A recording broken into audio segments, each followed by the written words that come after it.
Have you ever wondered why the answers you desperately searched for years ago suddenly feel irrelevant now, while questions you never dared to ask begin to circle your mind at night?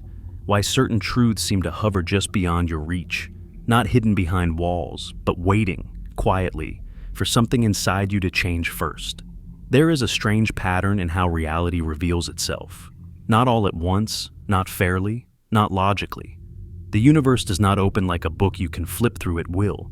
It behaves more like a locked room that only unlocks when your hands stop shaking. And the unsettling thought is this: maybe the universe has never been silent. Maybe it has been careful. Think about how children are protected from certain knowledge, not because the knowledge is false, but because it would fracture them. You don't explain death the same way to a 5-year-old as you do to someone who has buried a parent. The truth doesn't change. The listener does. And perhaps the universe operates by the same principle, revealing not what is true, but what is survivable. Physics tells us that observation changes reality. At the smallest scales, particles do not behave as solid objects until they are measured. Before observation, they exist as probabilities, as potential, as unfinished stories. But what if this idea doesn't stop at atoms? What if human consciousness itself is part of the measurement process, not just observing reality, but qualifying for it? Every mind is a filter. Your brain evolved not to show you the universe as it is, but as it needs to be for survival. Colors are interpretations. Time is stitched together from memory. Even the sensation of now is a carefully delayed illusion. Neuroscience confirms this. You are always living a fraction of a second in the past, inside a curated reconstruction designed to keep you functional, not enlightened. So, what happens to truths that don't help you survive, but instead destabilize you? They wait. You might remember moments when you brushed against something bigger than you were ready for, a thought that felt too heavy, a realization that caused your chest to tighten, a night where the silence felt intelligent, almost watchful. Maybe you laughed it off. Maybe you distracted yourself. Maybe life intervened with a phone call, an obligation, a sudden exhaustion. It felt random. But what if it wasn't?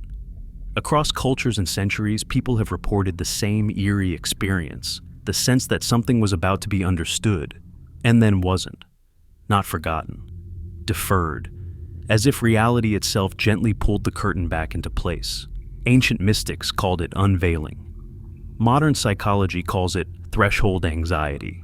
Physics calls it decoherence, the moment when fragile possibilities collapse into a single stable outcome. Different languages, same pattern. There are things that cannot be known without consequences. Consider what happens when a human nervous system is overwhelmed. The mind fragments, perception narrows, time distorts. This isn't weakness, it's protection. Trauma research shows that when an experience exceeds your capacity to process it, the brain hides parts of it from you. Memories blur, details vanish. The truth is not erased, it is quarantined, and it waits until you are strong enough to integrate it without breaking. So what if reality does the same? What if the universe has layers, not because it enjoys secrecy, but because sudden exposure would destabilize the observer? In astrophysics, even stars are not allowed to reveal their full power all at once. When pressure inside a star becomes too great, it doesn't politely release energy. It collapses or explodes.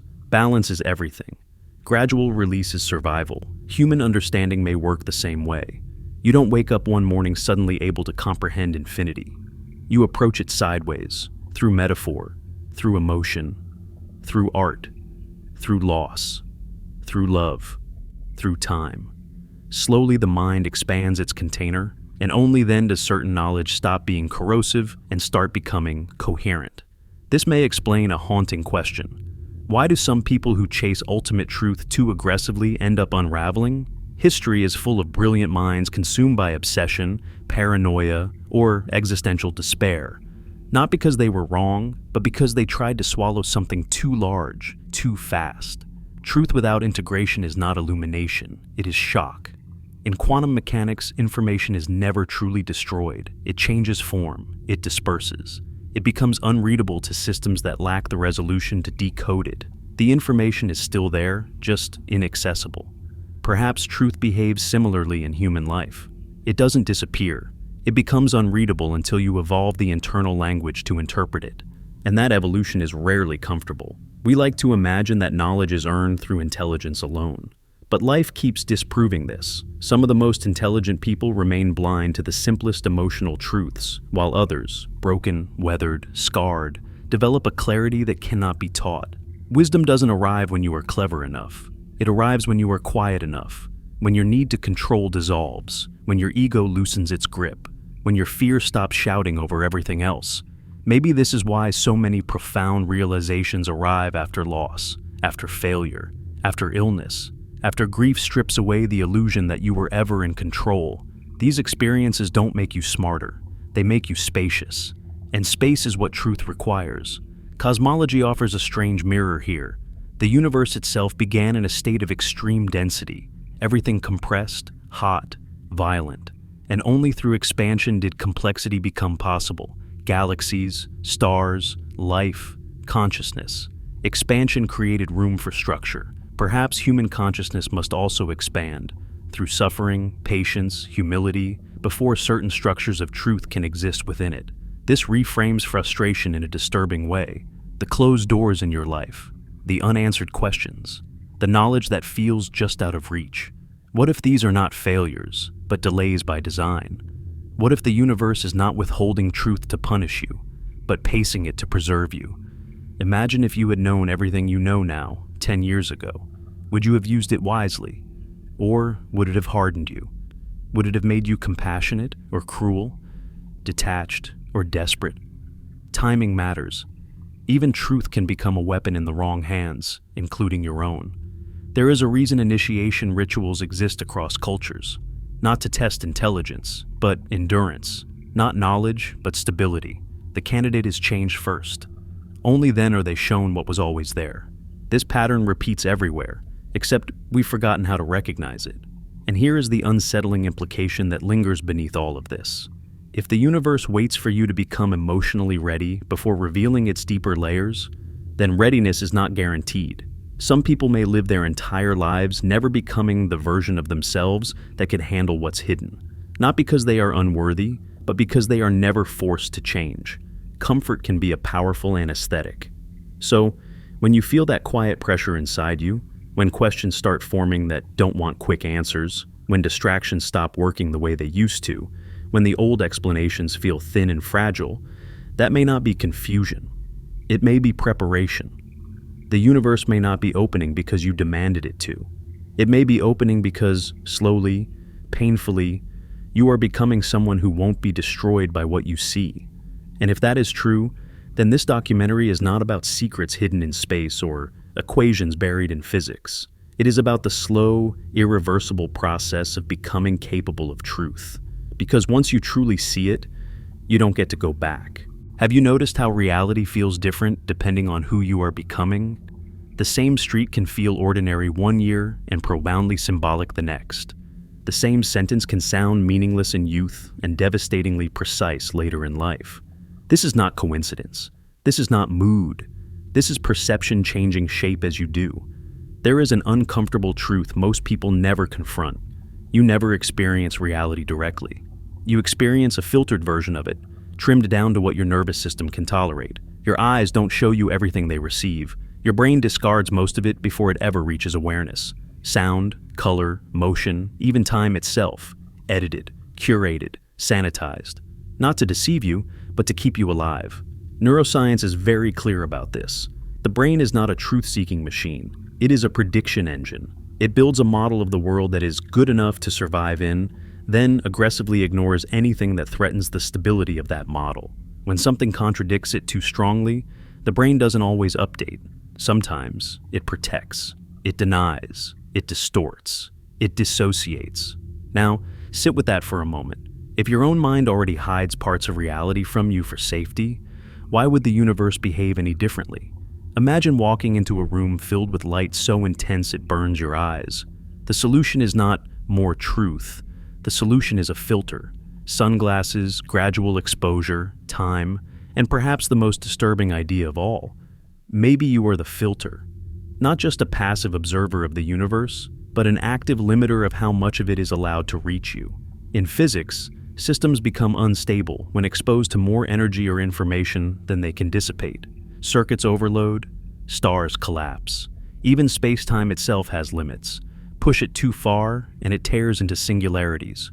Stability is not weakness. It is a requirement for existence.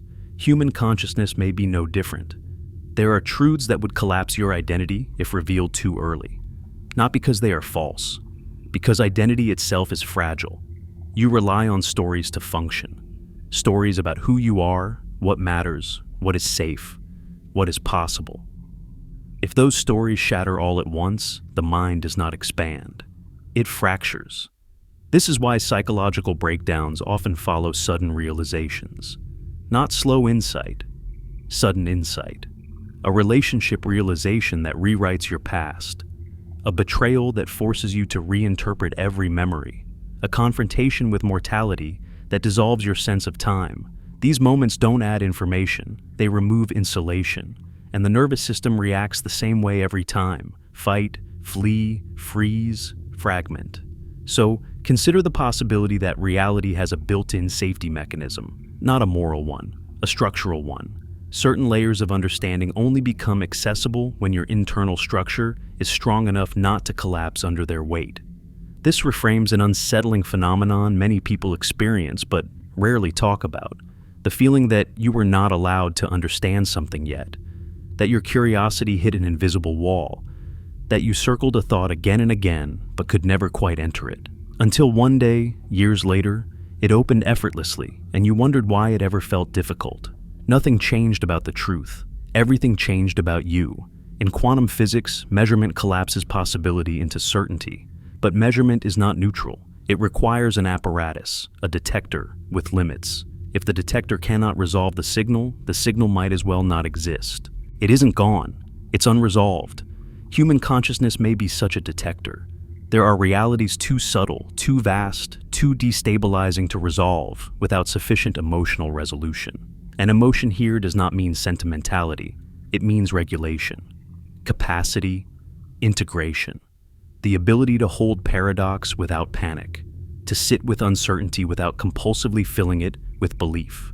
Most people are not trained for this. We are trained to seek answers, not to withstand them. This might explain why people who rush toward cosmic explanations, conspiracies, absolutes, hidden controllers, often end up more anxious, not less. They feel closer to truth, yet increasingly unstable, because certainty arrived before capacity. The structure cracked before it could support the load.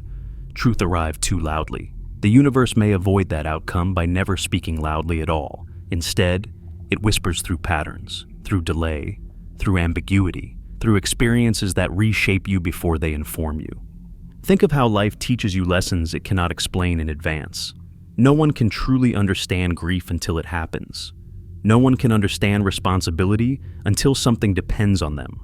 No one can understand humility until something breaks them gently enough to survive it. Explanation fails where experience succeeds. Perhaps the universe teaches the same way. This would mean that confusion is not ignorance. Confusion is a holding pattern, a liminal state where your old framework no longer works, but the new one has not yet formed. It feels like disorientation, but it is actually restructuring, and restructuring takes time. In developmental psychology, there is a concept called scaffolding. A learner is supported just enough to stretch beyond their current ability. Never so much that they collapse, never so little that they stagnate. Remove the scaffolding too early and the structure fails. Remove it too late and growth halts. What if reality itself scaffolds understanding? What if the universe slowly removes supports, comforts, illusions, certainties, until you can stand in a wider truth without falling apart?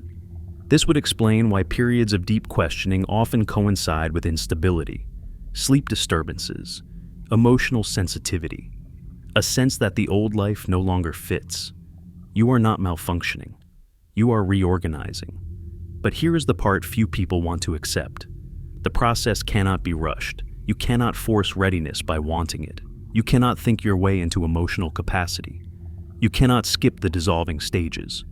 Trying to do so often results in obsession, grandiosity, or despair, the mind's attempt to regain control over a reality that feels too large. The universe seems to know this. So it withholds clarity until urgency fades, until the need to dominate truth dissolves into the willingness to coexist with it, until curiosity becomes reverent instead of hungry. This is why the deepest insights often arrive quietly, not during frantic searching, but during stillness, a walk, a loss, a long night of reflection, when the mind stops demanding answers and starts listening. At that point, the filter shifts, and suddenly, things you've seen your whole life reveal another dimension. The same equations, the same stars, the same silence, but interpreted through a wider lens. A calmer system. A self that no longer needs the truth to prove anything. This is not enlightenment. It is alignment. And alignment is fragile. Which brings us to a darker question that lingers beneath all of this. If the universe reveals itself only when you are emotionally ready, what happens if you never become ready? What if distraction, comfort, and fear keep the filter permanently narrow? What if some truths remain inaccessible not because they are forbidden, but because they would destabilize the identity you refuse to outgrow? The universe does not seem to force growth, it invites it. An invitation can be ignored indefinitely. But if you are listening to this, something in you may already be shifting. The old filters may be thinning. The questions may feel heavier now, less abstract, more personal. That is not accidental. It is what happens when the scaffolding starts to loosen. Have you ever noticed how the most unsettling messages in your life never arrive as sentences, but as timing? A thought enters your mind at the exact moment something external answers it. A name you haven't spoken in years suddenly appears, spoken by a stranger. A question forms inside you, and the world responds. Not clearly, not directly, but precisely enough to make you pause. Not proof, not coincidence, something quieter, something that refuses to be pinned down. If the universe wanted to speak to you plainly, it could, but maybe plain speech would be catastrophic. Human language is blunt, it collapses nuance, it demands conclusions, but reality at its deepest level is probabilistic, contextual, and fragile under observation. In physics, when you measure a quantum system too aggressively, you destroy the very information you're trying to capture. Subtle states vanish under forceful inspection. The act of demanding clarity erases complexity, so the universe whispers instead. Coincidence may not be randomness, it may be compression. Think about how information travels through noisy systems. Engineers don't transmit meaning as raw data. They encode it, hide it inside patterns, redundancy, and error tolerance. Messages are spread thin so they can survive interference. They are designed to be ignored by systems that are not tuned to receive them. What if synchronicity works the same way? Not as a supernatural signal, but as a low-bandwidth language, a way to guide without coercing, to suggest without forcing belief, to communicate without violating the delicate balance between awareness and psychological stability. Direct revelation removes choice. Indirect pattern preserves it. This might explain why the universe never hands you answers you didn't ask for, but it also never gives them in the form you expect. You don't receive declarations, you receive alignments. You don't receive explanations. You receive moments that resonate differently depending on who you are when they occur. Two people can witness the same coincidence. One shrugs, the other feels something shift inside them. The event is identical, the meaning is not. The universe did not change its message, the receiver changed its sensitivity. In neuroscience, there is a concept called salience. The brain decides what matters before you consciously think about it. Entire realities pass through you unnoticed because they don't register as relevant. Salience is not about truth, it's about readiness. What you are capable of responding to without destabilizing. Perhaps synchronicities appear when something crosses that internal threshold, when an idea becomes just relevant enough to surface, but not overwhelming enough to shatter the system. This would explain why meaningful coincidences cluster during periods of transition, grief, reinvention, crisis, awakening. When old narratives dissolve, the brain becomes more flexible, more open to pattern detection. The filter loosens, not because it failed, but because rigidity would now be more dangerous than openness. But here is the darker implication. If coincidence is a language, then it is designed to be deniable. The universe seems to avoid cornering you into belief.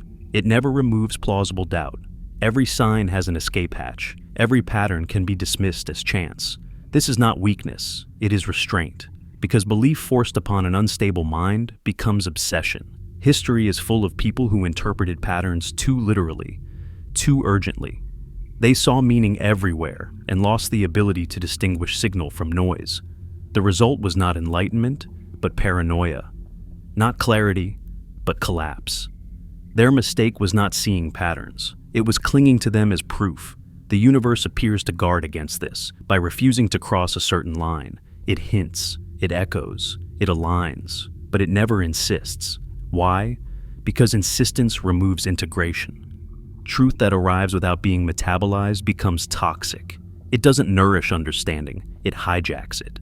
The mind becomes a servant to the idea, rather than a host capable of holding it. That is not revelation, that is possession. So the universe speaks in coincidence because coincidence requires participation. It asks you to feel first, not conclude, to notice, not declare, to wonder, not decide. Wonder is safer than certainty.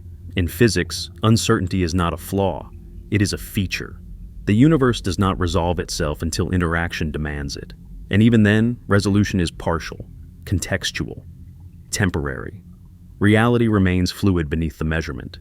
Human meaning may function the same way. When you experience a synchronicity, it doesn't tell you what to think. It only asks whether you are listening. And listening is not passive. It requires stillness, patience, emotional regulation. The ability to sit with ambiguity without rushing to narrative. Most people can't tolerate ambiguity for long. The mind craves closure. It fills gaps with beliefs, explanations, identities, but every premature conclusion is a door slammed shut. The universe seems to wait for the moment you can leave the door open. This might be why moments of deep silence often precede insight, why exhaustion sometimes unlocks clarity, why answers arrive when the search finally loosens its grip. When the need to control meaning dissolves, meaning can approach without threat. Consider dreams again. They do not explain, they suggest, they distort, they layer symbol over symbol until logic gives up and something deeper responds. Dreams bypass the intellect because the intellect is too rigid to receive what they carry directly. Coincidences may be waking dreams, messages delivered sideways so they don't injure the conscious mind, signals wrapped in randomness so they don't demand allegiance, invitations rather than commands. And here is where the continuity deepens. The more emotionally regulated you become, the clearer these patterns feel, not louder, but sharper. You stop mistaking noise for message. You stop forcing meaning. And paradoxically, that is when meaning starts to find you. The universe may not increase communication as you mature. It may simply remove the static. Which raises a disturbing possibility. Perhaps most people miss these signals not because the universe is silent, but because they are too busy, too reactive, too defended to notice the quiet language being used. If your mind is constantly shouting, planning, fearing, proving, scrolling, there is no room for whisper-level information, no space for pattern to emerge, no bandwidth for subtle alignment. The universe does not compete for your attention. It waits until attention softens, and when it does, you begin to notice something unsettling. The coincidences are not random in direction. They seem to guide away from collapse and toward integration, away from ego inflation and toward humility, away from frantic certainty and toward grounded presence, not always toward comfort, but toward coherence. Which brings us to a question that should unsettle you more than any mystical claim. If the universe communicates in ways that preserve your freedom to ignore it, how many times have you already done so? How many moments felt strange, charged, almost meaningful, but you dismissed them because they didn't fit your current identity, because acknowledging them would require change, because they hinted at a responsibility you weren't ready to carry? Coincidence does not force belief. It tests capacity, and capacity grows slowly. If segment 1 was about the universe waiting for you to become emotionally ready, and segment 2 was about you being the filter, then this is the implication of both. The universe chooses a language that only becomes legible when you stop demanding to understand it. And once you start to understand it, you realize something unsettling. The universe has been speaking to you the entire time. You just weren't quiet enough to hear the way it speaks. Why does life feel like it delays you on purpose? Why do doors close right when you are about to walk through them? Why do certain opportunities dissolve, relationships fail, plans collapse, and paths vanish at the last possible second, leaving behind a strange feeling that this wasn't just bad timing, but timing itself acting with intent. We are taught to see time as a neutral river, flowing forward without care. Seconds pass, years accumulate, you age, things happen. End of story. But lived experience tells a different story. Time does not feel neutral, it feels selective. Some moments stretch unbearably long, others vanish instantly. Some years change nothing. One afternoon changes everything. This is not an illusion, it is a signal. Physics already knows that time is not what we intuitively think it is. At high speeds and massive scales, time bends. It slows near gravity. It fractures near black holes. In the equations that describe the universe, time is not a universal constant. It is local, conditional, entangled with matter and motion. There is no single now shared by everything. Each system carries its own clock, and so do you. Your internal sense of time is not measured in seconds. It is measured in readiness. The brain does not register duration objectively. It registers significance. Emotional weight stretches moments. Trauma freezes them. Anticipation accelerates them. Memory compresses years into fragments. Your life does not unfold in time. Time unfolds around your psychological state. So, when something feels too early or too late, that feeling is not poetic exaggeration. It may be accurate. There are moments in life when receiving what you want would destroy you, not because the thing is bad, but because the version of you receiving it is unprepared. Power before humility breeds cruelty. Knowledge before integration breeds arrogance. Love before self-regulation breeds dependency. Truth before emotional stability breeds collapse. Time may exist to prevent these collisions. Consider how many times you were spared by delay. The job you didn't get, the relationship that ended, the decision that fell apart before it could fully manifest. At the time, it felt like loss. But years later, with expanded perspective, you see the fault lines you were blind to then. You see how close you were to becoming someone you would not recognize. Time intervened. In thermodynamics, systems evolve toward equilibrium. Not instantly, but gradually, through stages that allow energy to dissipate safely. Release too much energy too quickly, and the system breaks. This is why controlled reactions power cities while uncontrolled reactions level them. Rate matters as much as magnitude. Human transformation follows the same law. You do not become capable of holding complex truths all at once. You are annealed by experience, heated, cooled, reshaped, stressed, and stabilized repeatedly. Each cycle strengthens the internal structure. Each delay is part of the process. Yet the mind resists this idea fiercely. We equate delay with failure. We interpret obstruction as punishment. We assume that if something is not happening, it is because we are not worthy or not trying hard enough. But what if the delay is not about effort at all? What if it is about calibration? In physics, measuring a system too early can alter its outcome. Intervene at the wrong time, and you collapse potential prematurely. Let the system evolve naturally, and richer structures emerge. Timing determines reality. Your life may be undergoing the same quiet evolution. There is a reason certain realizations arrive only after exhaustion sets in, after the fight ends, after the mind stops bargaining. When resistance fades, coherence can form. You cannot force readiness any more than you can force a star to skip stages of its life cycle. Do it too fast, and the result is catastrophic. This reframes a haunting human experience, the sense that something was taken away just before you could fully grasp it. A conversation interrupted, a book unfinished, a realization cut short by distraction, a feeling that you were close, then suddenly far. What if those interruptions are not accidents, but pressure valves? In chaos theory, systems that become too ordered too quickly are brittle. They shatter under stress. Systems that evolve slowly absorb shock. They adapt. They survive. Time introduces noise, variability, and delay not as obstacles, but as stabilizers. Your unanswered questions may be stabilizing you. Think about how different you were 5 years ago. Not smarter, different.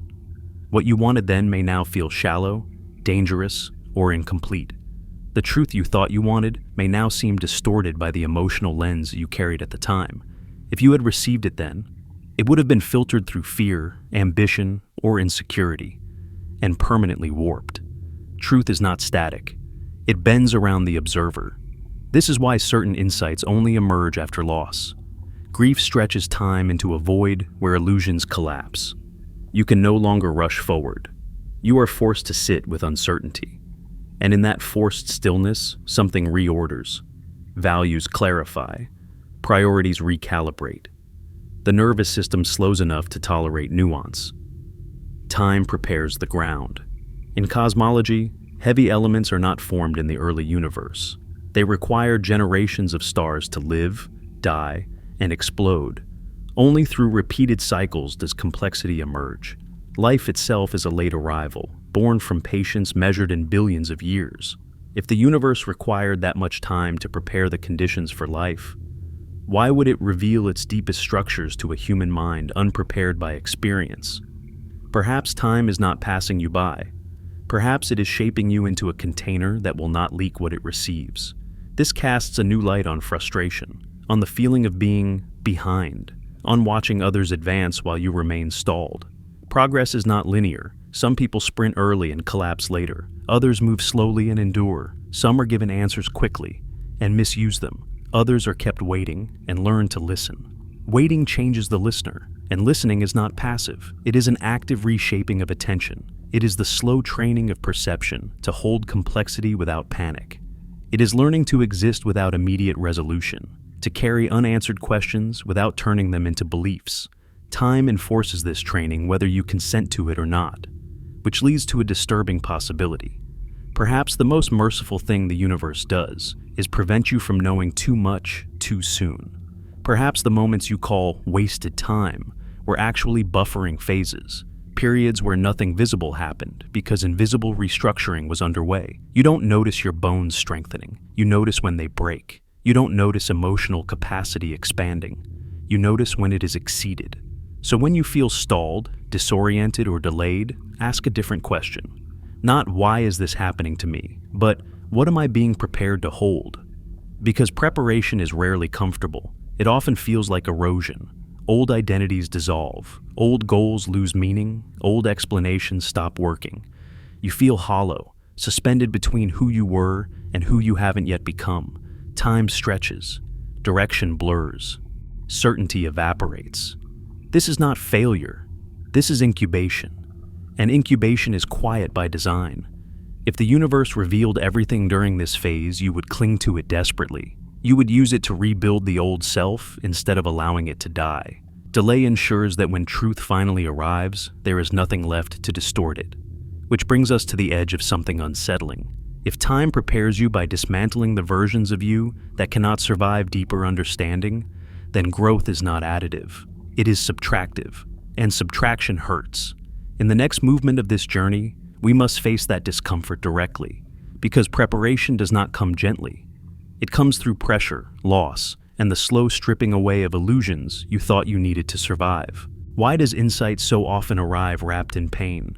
Why do the moments that reshape you most deeply almost never feel enlightening while they are happening? Why does understanding seem to emerge only after something has been lost? Someone, something, or some version of yourself you thought you needed to survive. There is a quiet cruelty in how growth works. It does not announce itself as progress. It announces itself as disruption, as pressure, as collapse. And yet, across every scale of reality, from the smallest biological systems to the largest cosmic structures, complexity is born not from comfort, but from strain. In astrophysics, nothing truly heavy is created gently. The elements that make up your bones, your blood, your breath, carbon, oxygen, iron, were not formed in peaceful environments. They were forged inside stars under immense pressure, heat, and gravity. Only when those stars reached the limits of what they could contain did they release those elements into the universe. Creation required collapse. Structure required stress. Human consciousness appears to follow the same brutal symmetry. Pain has a way of stripping illusions with surgical precision. It removes what cannot survive scrutiny. It dissolves narratives that once protected you but now confine you. It reduces life to its essentials, and in doing so, it expands your capacity to perceive what was previously unbearable. This is not because pain is virtuous, it is because pain destabilizes certainty. Certainty is the enemy of perception. When you are certain, you stop listening. When you are certain, your mind closes ranks around a story that keeps you functional, even if it keeps you blind. Pain punctures that enclosure. It forces questions you can no longer silence. It introduces doubt where confidence once stood. And doubt, uncomfortable as it is, creates space.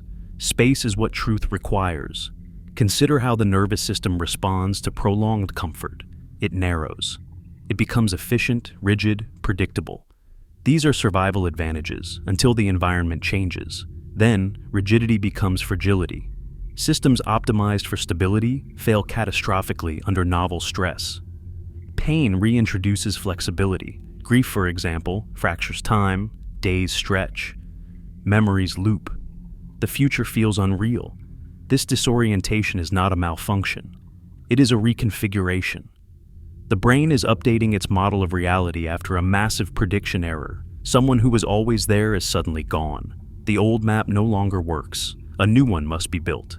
During that rebuilding, perception changes. People often report heightened awareness during periods of loss. Sounds feel sharper. Silence feels heavier. Meaning leaks into places it never existed before. Not because the world changed, but because the filter loosened. The mind, no longer able to rely on old assumptions, becomes more receptive to nuance. This is where readiness begins. Not with knowledge, with humility. Humility is not self-deprecation. It is the recognition that your current understanding is provisional. That reality may be larger than your ability to frame it. Pain forces this recognition not through argument, but through experience. It confronts you with the limits of control. It teaches you, sometimes brutally, that certainty was always an illusion. And when certainty dissolves, curiosity can deepen without becoming dangerous. This may be why so many transformative realizations occur after suffering rather than before it. Not because suffering is required, but because it removes the psychological armor that would otherwise deflect those realizations. It thins the walls that protect identity. And identity, while necessary, is often the tightest filter of all. Identity tells you who you are allowed to be, what you are allowed to believe, and how far your questions can go without threatening your sense of self. Pain destabilizes identity. It introduces cracks, and through those cracks, something larger can enter. In developmental psychology, there is a concept called post-traumatic growth. Not everyone experiences it. Not all pain leads to expansion. But when it does, it is not because the trauma was meaningful. It is because the individual found a way to integrate it, to reorganize their internal world without denying what happened. Integration is the key. Unintegrated pain narrows perception. Integrated pain widens it. The universe seems to require this widening before revealing certain patterns, not out of cruelty, but out of structural necessity. A rigid system cannot accommodate complex information without breaking. A flexible one can bend, absorb, and reorganize. This reframes suffering in a deeply uncomfortable way, not as a test, not as a punishment, but as a potential preparation phase, a restructuring that increases your capacity to hold contradiction without collapsing into fear or dogma. Notice how people who have endured deep loss often speak with a different cadence, slower, more deliberate, less interested in winning arguments, less reactive to uncertainty. They don't necessarily know more facts, but they tolerate ambiguity better. They can sit with questions without demanding immediate resolution. That tolerance is rare, and it is exactly what deeper truth requires. The universe does not seem to reveal its more destabilizing aspects to minds that demand certainty, control, or superiority. Those motivations distort perception. They turn understanding into conquest, and conquest collapses complexity into ideology. Pain strips away the desire to conquer. It leaves you quieter, more careful, less hungry for dominance, and more open to coexistence. In that state, truth is no longer something you grab. It is something you encounter. This might explain why the most profound insights often arrive when you are least interested in proving anything, when the need to be right has faded, when curiosity becomes gentle rather than aggressive, when listening replaces searching. Pain teaches this lesson, whether you want it to or not. But here is the part that resists comfort. Not all pain prepares. Some pain simply wounds. What makes the difference is not the intensity of suffering, but the willingness to remain open during it, to resist the urge to harden, to resist the temptation to turn pain into identity. Hardening feels safe. It reduces sensitivity. It narrows perception to avoid further injury. But hardened systems do not receive subtle information. They block it. They survive, but they do not expand. The universe does not reveal itself to hardened minds. It reveals itself to resilient ones. Resilience is not toughness. It is permeability with boundaries, the ability to be affected without being destroyed, to let experience change you without letting it define you completely. This is emotional readiness in its truest form. And readiness cannot be simulated. You cannot read your way into it. You cannot think your way into it. You cannot demand it. It is forged slowly, through experience that strips away excess and leaves behind something simpler, quieter, more stable. This is why shortcuts fail, why forced awakenings collapse, why sudden revelations destabilize rather than liberate. The internal structure was not ready to support the load. The universe seems to know this, so it waits. It allows life to apply pressure gradually, to erode what no longer serves, to weaken attachments that would distort perception, to remove incentives that would turn truth into a weapon rather than a responsibility.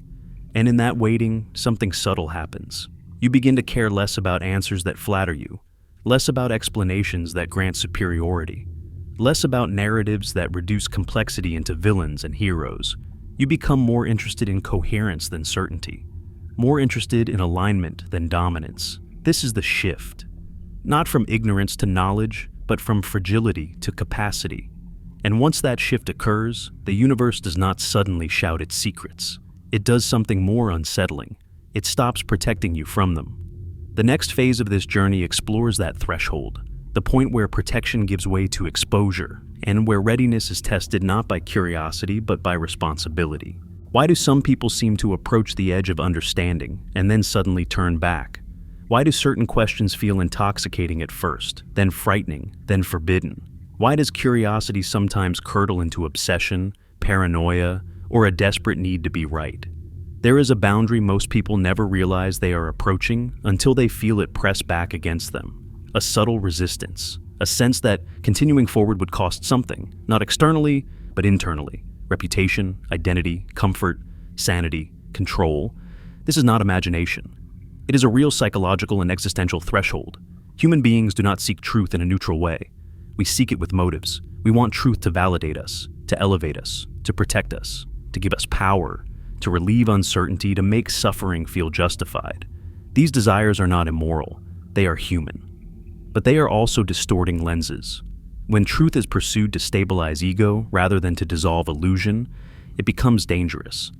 This is why some people spiral when they feel they are waking up. They begin with curiosity, but quickly shift into hunger. They want certainty. They want hidden enemies. They want a grand explanation that makes their confusion meaningful and their pain special. And the mind, under that pressure, will fabricate coherence where none exists. Pattern recognition without regulation becomes delusion. Neuroscience has a name for this vulnerability. When the brain is under emotional stress, its threat detection systems become overactive. Ambiguity feels intolerable. Randomness feels hostile. The mind compensates by imposing narratives that reduce uncertainty, even if those narratives are false. Certainty feels safer than not knowing, even when it is wrong. This is the observer trap. You are not just observing reality. Reality is responding to how you observe it. Not in a mystical sense, but in a psychological one. Your motivations shape what you notice, what you ignore, what you amplify, and what you discard. Two people can research the same subject and emerge with entirely different realities, because they were looking for different emotional outcomes. One seeks understanding. The other seeks control. The universe appears to discriminate between these motivations, not morally, but structurally.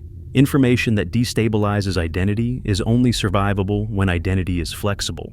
If ego rigidity is high, exposure to destabilizing ideas produces not insight, but fragmentation. This may be why the universe seems to retreat when pursued aggressively. The harder you demand answers, the more the answers dissolve into noise. The more you insist on certainty, the more reality appears chaotic.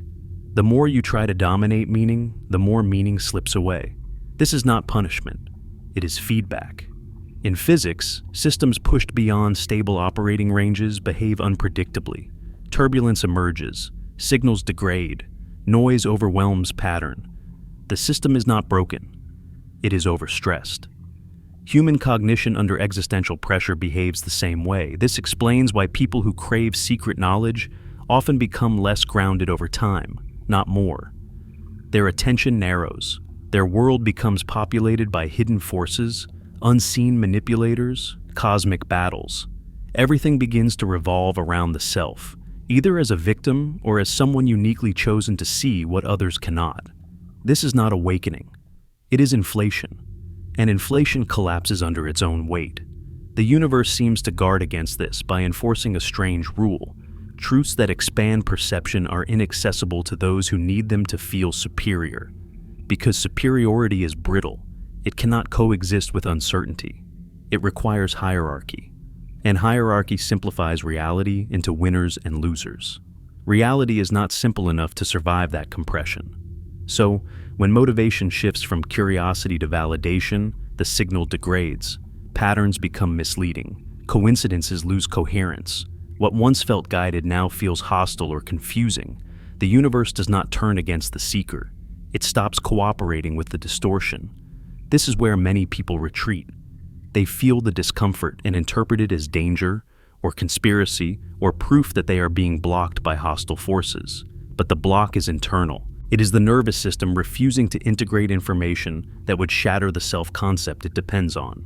Truth does not break people. Inflexible identity does.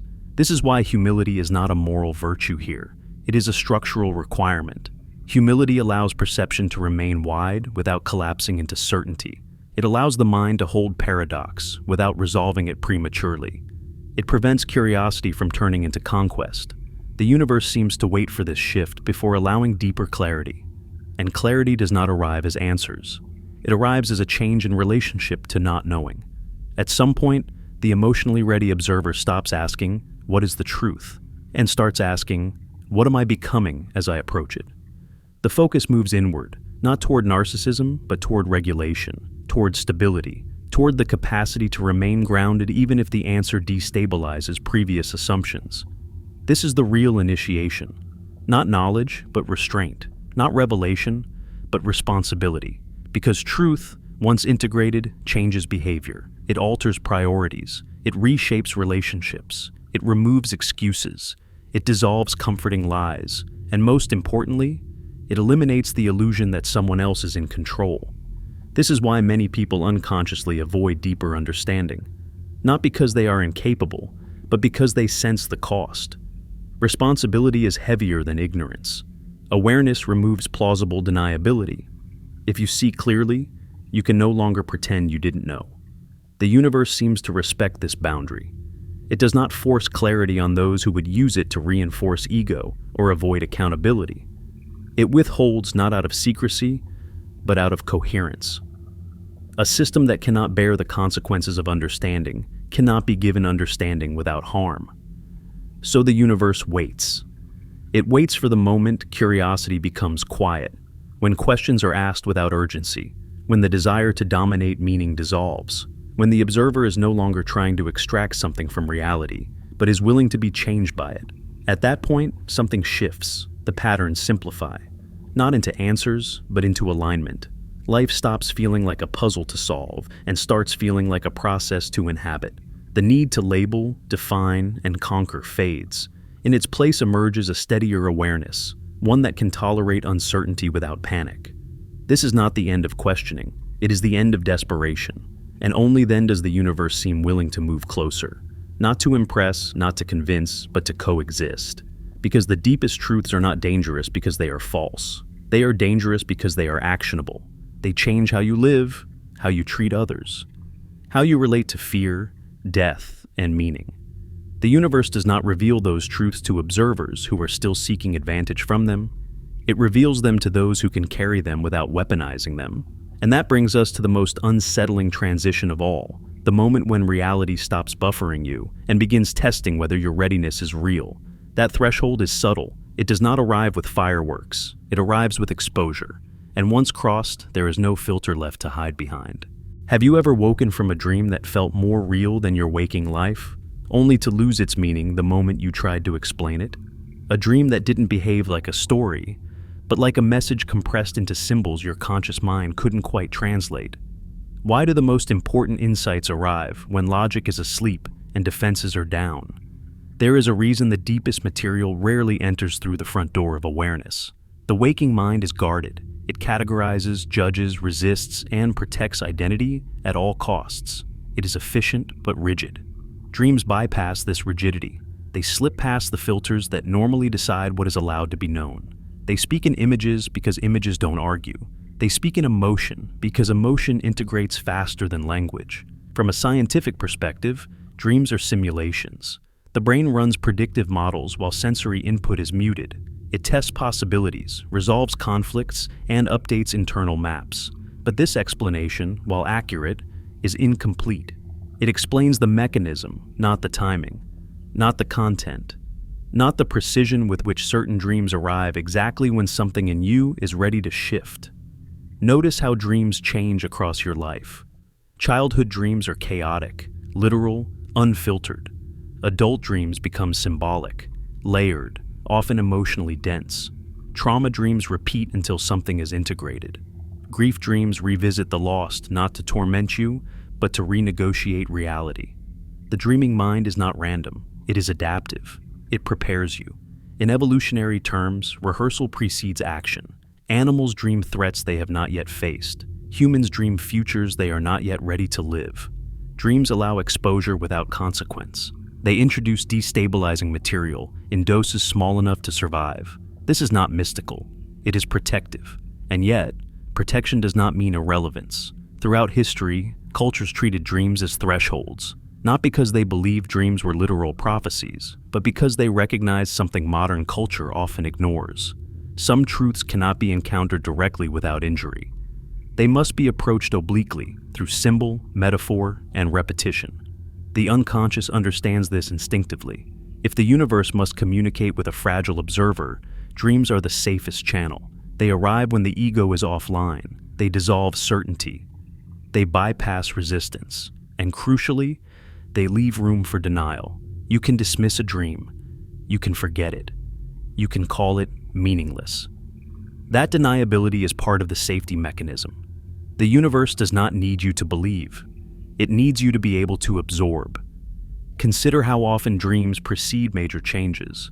A recurring image that intensifies over weeks. A sudden dream after a loss that reframes the relationship. A symbolic death before a major life transition. These are not predictions. They are rehearsals.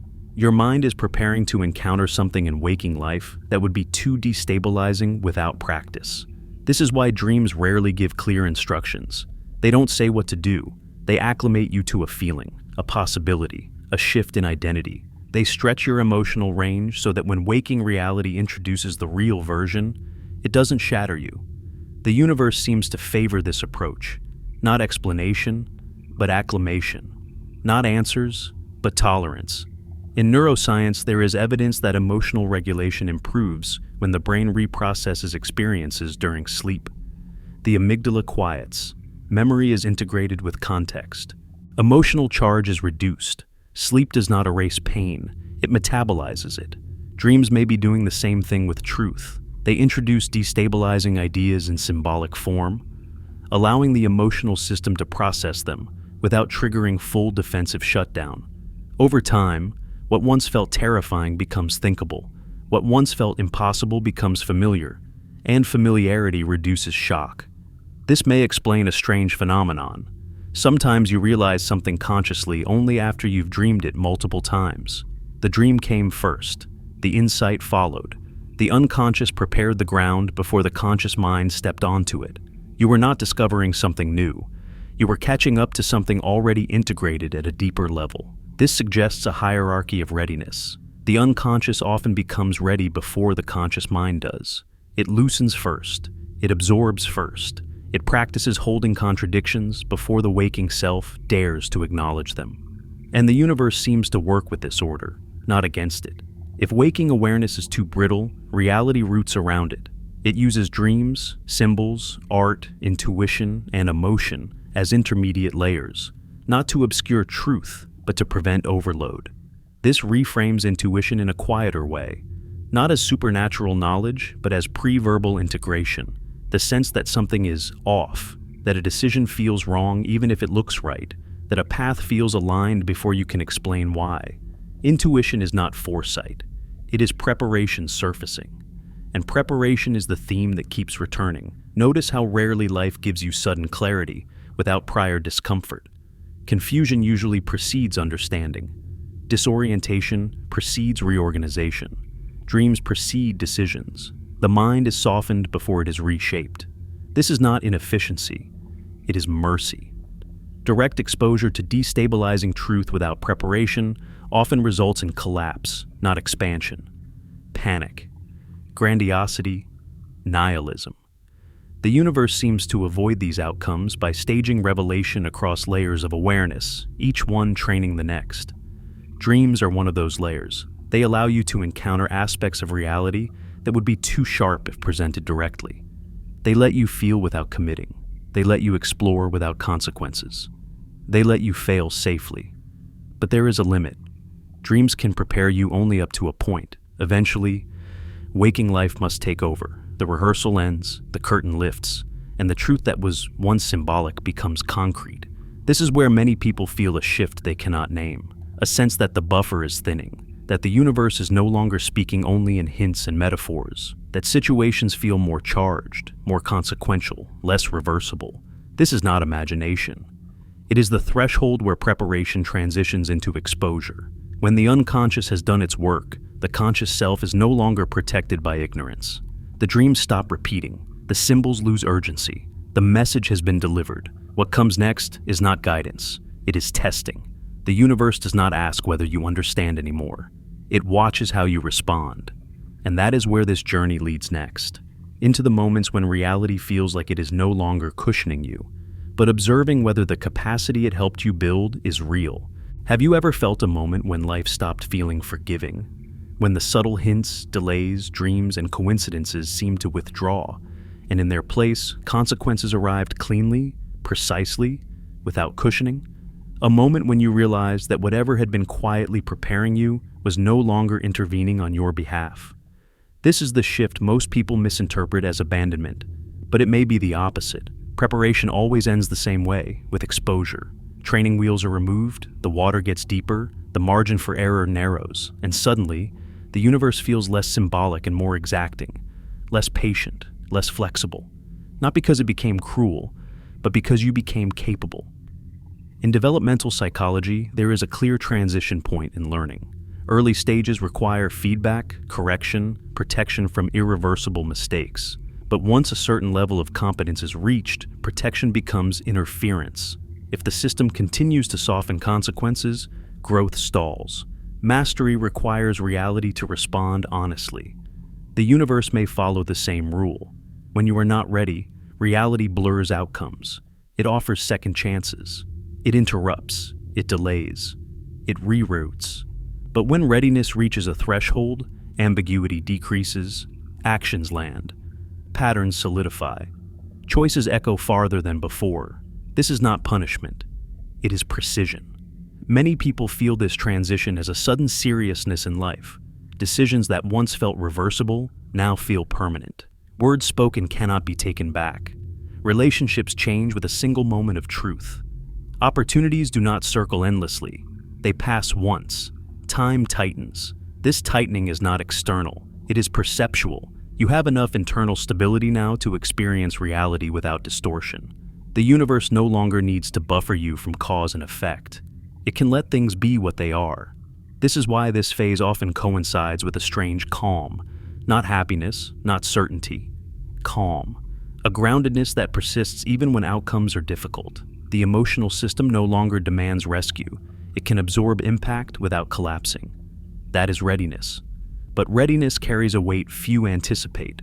Once protection fades, responsibility becomes unavoidable. You can no longer blame confusion for inaction. You can no longer attribute harm to ignorance. You can no longer hide behind the idea that you didn't know better. You did. And knowing changes everything. This is where many people hesitate. They sense the cost of clarity before they fully cross into it.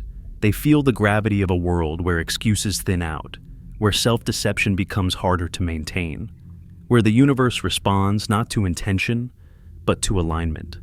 Because once readiness is reached, intention alone is not enough. Reality responds to coherence. If your actions and values diverge, consequences arrive quickly. If your words and behavior misalign, friction appears. If you attempt to live below your capacity, life feels constricted and heavy. This is not judgment. It is feedback without padding. In physics, when a system reaches equilibrium, small deviations produce immediate correction. There is less lag, less tolerance. The system has stabilized enough to enforce its structure. Early chaos gives way to order, and order is unforgiving of inconsistency. Human lives may reach a similar phase. This explains a painful paradox. The more aware you become, the less you can escape yourself. You can no longer unknow what you know. You can no longer pretend not to see patterns you clearly recognize.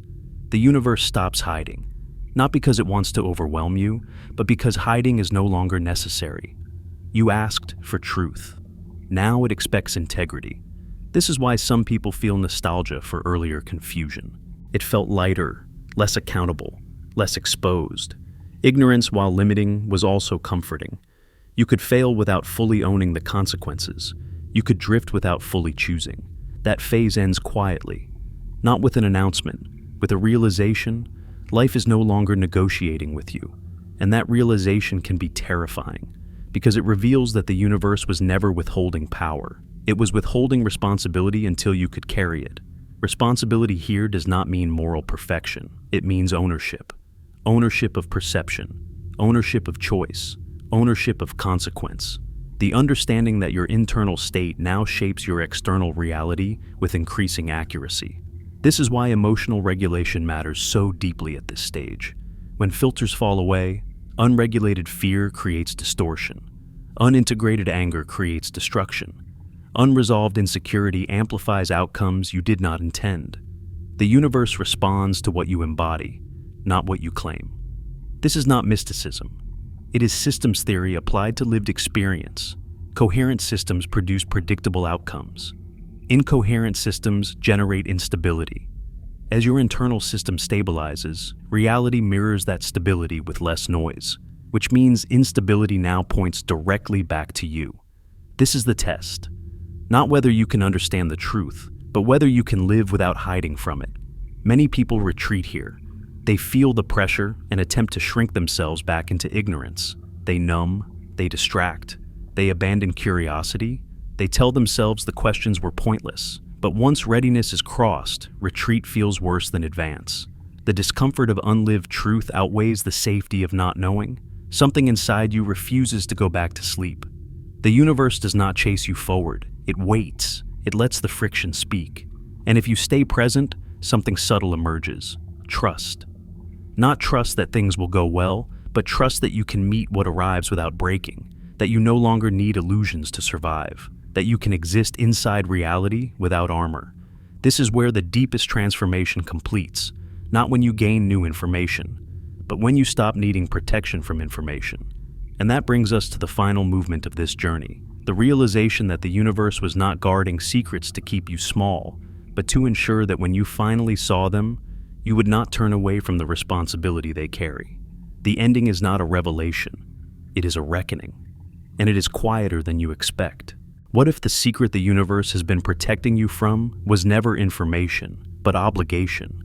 What if the final truth is not something you learn, but something you must live with once you are capable of seeing clearly? There is a moment, subtle and irreversible, when you realize the universe is no longer arranging lessons for you. It is watching what you do with what you already understand. The signs quiet down. The dreams soften. The coincidences lose their urgency, not because meaning has vanished, but because guidance has finished its work. What remains is responsibility. This is the part no one romanticizes, because it doesn't feel mystical. It feels ordinary, heavy, quiet. You wake up one day and notice that life no longer feels like a puzzle to solve or a mystery to chase. It feels like a mirror that reflects your coherence, or your lack of it, without commentary. The universe stops explaining itself when you no longer need explanations. In physics, once a system reaches stability, it no longer requires external correction. It maintains itself through internal balance. Perturbations are absorbed. Feedback loops are tight. The system becomes self-regulating. This is not stagnation. It is maturity. Human consciousness may reach a similar state. When you are no longer desperate for meaning, meaning stops performing for you. When you stop demanding certainty, reality stops resisting. When you stop needing truth to comfort or elevate you, the truth becomes simple enough to coexist with. This simplicity can feel disappointing at first. Many people expect the end of seeking to feel like revelation. Fireworks, final answers, cosmic reassurance. But what arrives instead is something quieter. Clarity without spectacle, understanding without drama, a sense that the universe does not owe you awe. It trusts you with reality as it is. And reality, unfiltered, is not designed to impress. It is designed to continue. This is why emotionally ready people often appear calm rather than enlightened. They don't speak in absolutes. They don't insist on being heard. They don't recruit others into belief. They don't cling to theories. They live differently, more deliberately, more gently, more honestly. They have seen enough to know that knowing is not the point. Integration is. Integration means you no longer split the world into what you accept and what you reject. You stop fighting uncertainty. You stop trying to dominate meaning. You stop asking reality to justify itself. You carry ambiguity without turning it into fear or ideology. This is the true end of seeking. Not because you found all the answers, but because you became someone who doesn't need them to function. And here is the quiet, unsettling realization that settles in at the end of this journey. The universe was never hiding secrets to keep you ignorant. It was pacing you so that when understanding arrived, it would not destroy your capacity to love, to care, to act responsibly within the world.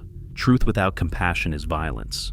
Truth without humility is tyranny. Truth without emotional readiness is fragmentation. So, the universe waited. It waited while you chased explanations that would have inflated your ego. It waited while you clung to identities that would have distorted perception. It waited while you mistook intensity for depth and certainty for clarity. It waited through your confusion, your losses, your delays, your silence, not to test you, to prepare you. And preparation, at its deepest level, is subtraction. The removal of illusions you no longer need. The loosening of fears that once kept you safe, but now keep you small. The quiet erosion of urgency, superiority, and the need to be right.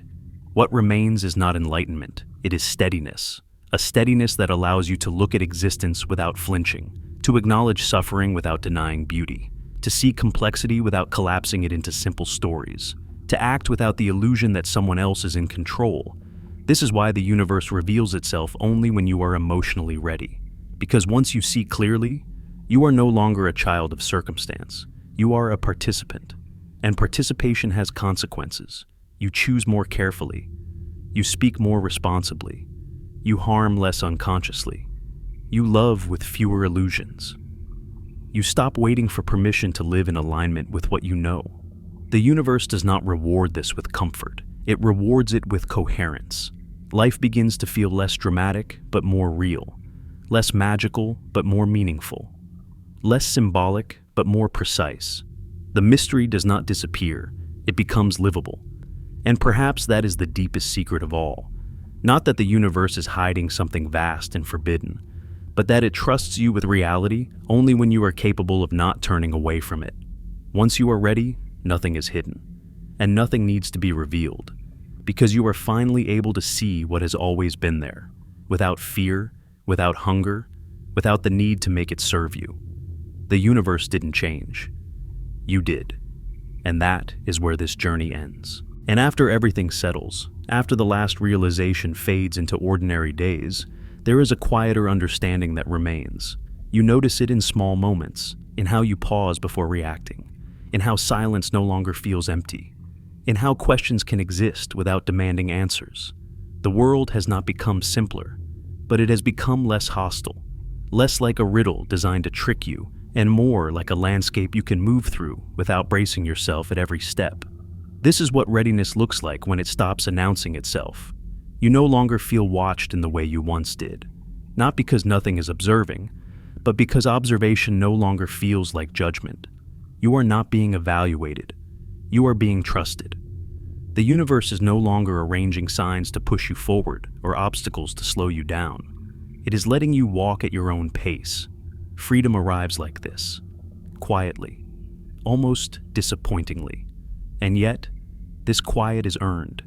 You begin to understand that most of what you once called mystery was not hidden knowledge, but unresolved emotion, fear dressed up as curiosity, longing disguised as philosophy. Once those emotions are integrated, the mystery does not vanish. It changes texture. It becomes something you can live beside instead of chase. The night sky looks the same, but it feels different. Not because you believe you understand it, but because you no longer feel small beneath it. You feel proportionate, part of it, neither central nor irrelevant. This is the final shift, not from ignorance to knowledge, but from separation to participation. The universe does not reward you with certainty at the end of this path. It gives you something more demanding, the ability to act without guarantees, to care without contracts, to live truthfully without the promise that it will always feel good or make sense. And that is enough. Because the goal was never to uncover every secret. The goal was to become someone who could live honestly, even if some secrets remain. In that sense, the universe did not hide itself from you. It waited for you to stop hiding from yourself. And when that happened, nothing dramatic needed to occur. Life simply continued, clearer, steadier, and more real than before. That is not an ending. It is what finally allows things to begin.